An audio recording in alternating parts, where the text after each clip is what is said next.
Bonjour à tous, j'espère que vous allez bien. Alors aujourd'hui, une vidéo un peu spéciale, parce qu'habituellement je ne parle jamais de moi, de mon vécu. Mais aujourd'hui, je vais faire une exception. Alors, je ne le fais ni pour me raconter, ni pour chercher une quelconque validation, mais je voudrais témoigner, j'avais envie d'illustrer en fait comment l'astrologie, à travers les cycles planétaires, peut nous accompagner dans notre processus de transformation intérieure et surtout évoquer ici que on n'a pas toujours conscience du temps que l'on met à intégrer réellement des schémas, des attitudes, des protections que l'on s'est mis suite à des blessures qu'on porte, et finalement du temps, vraiment du temps que cela prend pour en prendre conscience tout simplement et pour les travailler. Alors je vais surtout parler des transits de Pluton et de Saturne. Pourquoi ? Parce que tout simplement, ce sont eux qui m'ont le plus profondément transformée. C'est ceux qui ont été les plus impactants pour moi, en tout cas dans mon expérience personnelle. Peut-être que pour d'autres personnes, en fonction de leur thème, ça sera des transits d'autres planètes qui vont être plus impactantes, des transits d'Uranus, des transits de Jupiter, je ne sais pas. Moi, je pense que c'est dû au fait que dans mon thème natal, je suis très marquée par ces deux énergies. Ce sont mes deux dominantes. Je suis plutonienne parce que je suis ascendant Scorpion, avec un Pluton en domicile, c'est-à-dire dans le signe du Scorpion, puisque Pluton est une des planètes qui maîtrise ce signe. Et qui plus est, ce Pluton est conjoint pile à mon ascendant. J'ai également plusieurs planètes dans la maison 8, qui représente la maison du Scorpion. Et pourquoi saturnienne ? Parce que j'ai un Saturne aussi fort en maison 1 également. Donc ça fait que chaque transit de ces deux planètes me laisse rarement indifférente quand elles transitent des points dans mon thème ou des planètes. Voilà. Alors, pour faire une brève présentation quand même de ce que représentent Pluton et Saturne, Pluton, c'est un peu ce que j'appelle moi la nuit noire de l'âme. C'est vraiment une énergie de destruction à la base, mais de destruction de celle qui arrache les masques en fait, qui brûle les illusions, qui est là pour nous ramener à l'essentiel. C'est d'ailleurs la planète de la mort symbolique, mais pas pour nous faire souffrir gratuitement, c'est vraiment pour nous révéler, pour créer. Pluton, elle vient toucher ce qu'on ne voulait pas voir, ce qu'on a refoulé, ce qu'on a enterré. Donc, elle vient réveiller l'inconscient, elle vient faire remonter la plupart du temps des vérités crues. C'est très cru avec Pluton. Des douleurs qui n'ont pas été digérées, tout ce qui est en lien aussi avec la toxicité des relations. Mais c'est toujours pour une renaissance. Pluton ne détruit jamais sans raison. Pluton prépare un renouveau qui va être beaucoup plus authentique, beaucoup plus profond et beaucoup plus vivant. C'est pour ça qu'on parle souvent de Pluton comme le phénix qui renaît de ses cendres. Saturne, c'est plutôt le gardien du temps.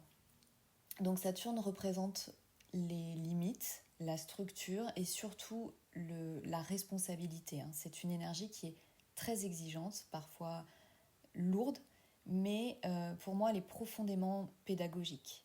Saturne, il ne nous punit pas, il nous enseigne.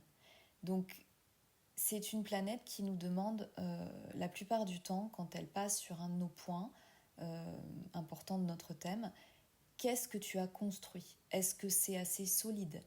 Qu'as-tu évité ? Qu'est-ce que tu es prêt à porter ? Ou en tout cas, qu'est-ce que tu veux recevoir aujourd'hui ? Saturne, c'est un peu le sage intérieur, c'est celui qui nous pousse à grandir, c'est celui qui nous confronte à nos retards, mais à nos peurs aussi, à notre manque de maturité. Et aussi du coup à notre maîtrise, à notre ancrage. C'est un petit peu la colonne vertébrale pour moi des planètes du zodiaque. Il nous apprend à prendre notre place, à nous incarner pleinement et à honorer nos engagements envers nous-mêmes, envers les autres. C'est le bâtisseur. Voilà, pour moi, c'est le bâtisseur du zodiaque. Et on dit souvent d'ailleurs que Pluton détruit ce qui n'est plus aligné et que Saturne, lui, va consolider ce qui est juste. Donc, ces deux planètes, je les considère comme un peu les deux alchimistes du zodiaque parce que Pluton nous plonge dans l'ombre, mais au final pour qu'on y découvre notre lumière. Et Saturne nous oblige à plutôt ralentir, à ancrer, à assumer nos responsabilités, à devenir des adultes en quelque sorte. Donc l'un transforme, l'autre structure et nous demande de faire face. L'un arrache et l'autre construit. L'un nous confronte à la mort symbolique et l'autre nous enseigne la responsabilité, les décisions. Ce sont deux planètes qui ne sont pas faciles, effectivement, mais qui sont très précieuses parce que ces planètes, une fois qu'elles ont activé un point dans notre thème, qu'elles ont fait ce qu'on appelle un transit, elles ne nous laissent jamais les mêmes. Elles nous ramènent à l'essentiel de nous-mêmes. Donc ça, c'était vraiment pour faire un point sur, effectivement, ce que représente Pluton et ce que représente Saturne. Et ce que j'ai traversé avec eux, c'est pas... je vais pas le détailler en une série d'épreuves, c'est plutôt pour moi une série d'initiation. Parce que chaque passage, c'est comme si une version de moi mourait pour laisser la place à une autre version, qui à chaque fois a été plus vraie, plus entière, plus libre. Donc je commence aux alentours de mes 13-14 ans.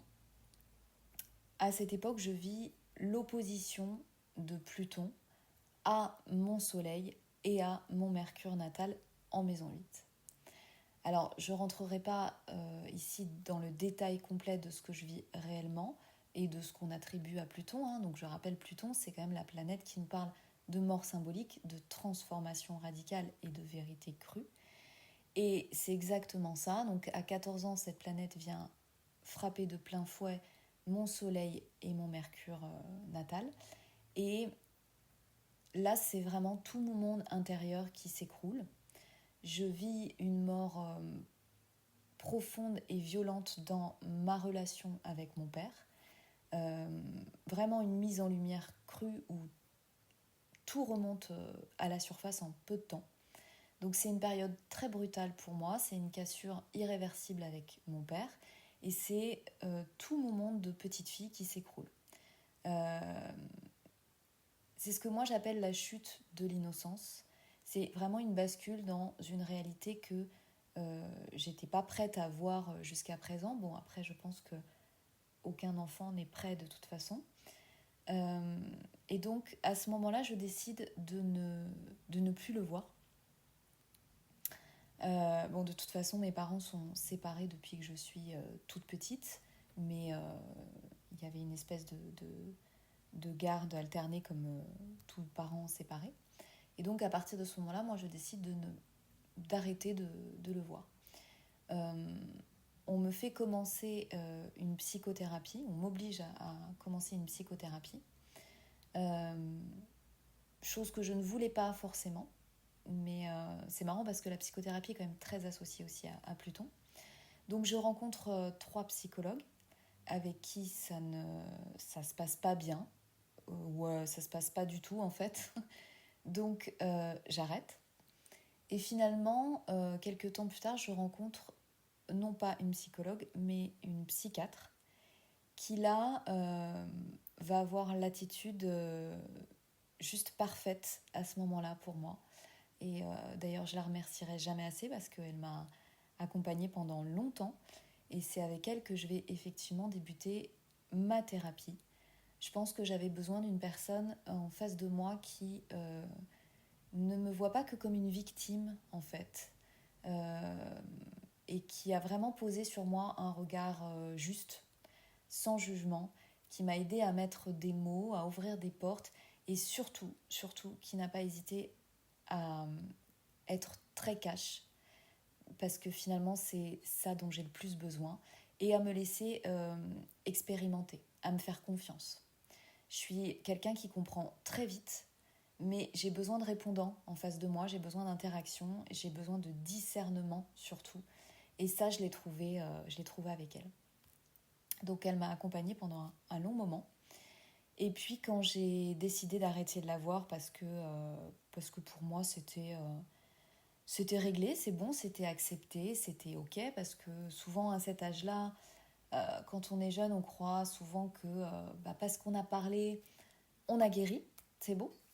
Donc pour moi, je pensais avoir réglé la question, fait le tour. Et puis bon, je me suis rendu compte, aujourd'hui en tout cas, je me rends compte que c'était que la première couche. Euh, la suite de mes prises de conscience, enfin surtout ma première prise de conscience sur le fait que c'était que la première couche, ça se passe entre mes 22 et mes 23 ans, euh, où j'ai la planète Saturne qui se trouve en carré à mon soleil et à mon mercure natal en maison 8. À ce moment-là, cette période-là, je suis en couple, j'ai un enfant avec cette personne et je comprends que je reste en fait dans cette relation, mais ça ne me rend pas heureuse. Je suis pas dans une relation très saine, voire malsaine et toxique, je dirais. Donc je suis malheureuse et pourtant je persiste. Pourquoi ? Parce que je me rends compte que j'ai peur de reproduire la séparation que moi j'ai connue enfant. Parce que finalement je veux pas que mon enfant vive et connaisse, alors d'une, la séparation de ses parents, et aussi parce que je pense que mon inconscient a peur de lui faire vivre la même chose, parce qu'au fond je ne sais pas euh, ce qui se passera, parce que je n'aurai aucun contrôle sur comment ça va se passer si je ne suis pas présente. Et donc c'est là que je comprends, que j'ai ma première prise de conscience que finalement j'ai pas tout réglé totalement. Je comprends aussi que en fait je ne protège pas mon enfant mais mon propre passé et que je ne peux pas fonctionner en ayant peur de ce qui pourrait se passer en permanence. Donc au final, je prends une décision qui va être très difficile pour moi, mais qui sera juste, c'est-à-dire que je me choisis. Pour la première fois, je vais faire un vrai pas vers moi et pour ce que je veux transmettre à mon enfant. Et qui n'est pas justement d'avoir peur de ce qui pourrait se passer, mais plutôt de faire confiance dans la vie et surtout de toujours se respecter. Même si pour cela, ça doit passer par se séparer ou de rompre avec certaines personnes, famille, amis, entourage. Le plus important, c'est toi et tes valeurs. Donc ça, c'est la première prise de conscience à travers un cycle astrologique, là, le cycle de Saturne. Ensuite, entre mes 26 et mes 27 ans, je retrouve à nouveau Pluton qui, cette fois-ci, se trouve en opposition à ma Vénus natale en maison 8 également. Donc je rappelle que Vénus, ça concerne notre manière d'aimer, ce qu'on recherche en amour, le côté relationnel, mais c'est aussi nos valeurs. C'est ce qu'on ressent avec le cœur. Et là, deuxième prise de conscience, je me retrouve encore dans une relation qui n'est pas si claire que ça, qui n'est pas si saine que ça. Et même si en fait je suis à ce moment-là follement amoureuse, je décide à nouveau de mettre un terme à cette relation, même si je dois me retrouver seule, et je me retrouve seule. Mais finalement, ça me permet à nouveau de me choisir et surtout de respecter mes valeurs. Et c'est à ce moment-là que je prends conscience de ce que je ne veux plus, de ce que je n'accepterai plus dans une relation. Donc ça a été une période très importante de ma vie pour clarifier le respect que j'ai par rapport à moi et ce que je n'admettrai plus, en fait. Troisième prise de conscience, ça arrive entre mes 29 et mes 30 ans. Alors là, je me retrouve comme tout le monde avec le fameux retour de Saturne, puisque le retour de Saturne, ça, c'est tout le monde là, entre 28 ans et 30 ans, ça dépend du thème de chacun. Et généralement, il se passe pas mal de choses à ce moment-là. Donc moi, tout va beaucoup mieux dans ma vie, dans cette période. Je vais me marier bientôt avec cette même personne dont j'étais en relation quelques années auparavant et que j'avais stoppée. Je vous ai parlé juste avant. Mais je suis toujours très amoureuse. En fait, chacun de nous a avancé de son côté. Finalement, ça a fait du bien, cette rupture. Chacun a travaillé sur soi, on a mis des mots sur ce qu'on désirait. Et donc, je suis enfin dans la relation que j'avais demandé, finalement, une relation saine, sans mensonge, une relation vraie et authentique. Mais comme dans toute relation vraie, on se dit les choses, justement, et c'est très important et c'est très bien. Mais parfois, ça part en dispute, comme dans tout couple, tout est normal. Seulement, je parle de dispute saine, encore une fois. Mais là, en fait, je me rends compte que jusqu'à présent, moi, je n'avais jamais vraiment vécu de dispute dans mes relations. Parce qu'au final, il y avait toujours de la fuite dans le conflit. Je préférais ne pas parler plutôt que d'entamer des sujets qui font mal et de risquer la dispute. Et donc là, troisième prise de conscience, je me suis rendu compte que les disputes, en fait, provoquaient chez moi, comment dire, comme si j'étais à nouveau une petite fille sans être capable de me défendre, de prendre ma place. Je restais complètement statique, prostrée, apeurée, bloquée. Et c'était, mais comment dire, on ne pouvait pas me parler. J'étais vraiment prostrée. Et à cet instant, je comprends que soit il faut que je prenne les devants pour pas que cette situation finalement me bouffe ma vie et surtout mon couple, soit je restais cette petite fille apeurée toute ma vie.